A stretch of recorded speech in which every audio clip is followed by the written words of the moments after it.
Thank you for joining me today. This is Whitney with the Yoga Art Space Studio. And today's practice is yoga for improving the memory. It's a short practice where we will use cardio things that wear out the body, but also we'll be doing inverting so that the blood can go straight to the brain.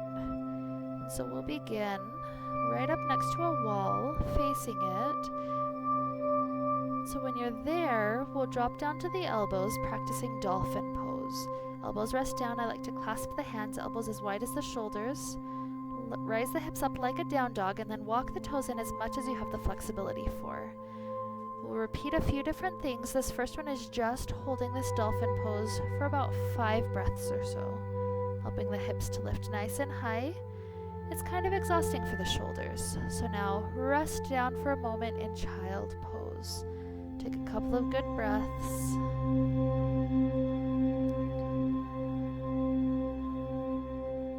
From here, when you're ready for the second set, either take that first version just holding dolphin pose, that's fine to stay, or this time lift one foot up and then the other. Maybe going for 5 rounds, maybe more. This is a good way to even increase the cardio more because you're making the body work while you're inverting. The blood's having to pump to lift, the glutes are squeezing, the back muscles are lifting. And so when you've done several rounds, rest down into child's pose for another couple of breaths. As we're heading forward, version 1, holding just in dolphin, or version 2, one leg at a time, then the other. These are absolutely acceptable options.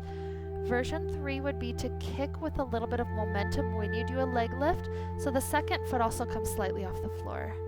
Maybe try a few rounds, 3 or 4 rounds on each side. And if you're getting pretty close to the wall behind you, take a break for a moment. Get a good breath in and out. And then try to lift up and kick hard enough that your heels are able to get all the way up to the wall. If you make it there, feel free to hold as long as you have the shoulder strength for. Maybe begin to play with one foot slightly away from the wall, trying to play with the balance. And eventually resting into child's pose, where you'll allow yourself to rest for several minutes. This is our memory practice, and so thank you for joining me. May we be filled with light and happiness and peace. Namaste.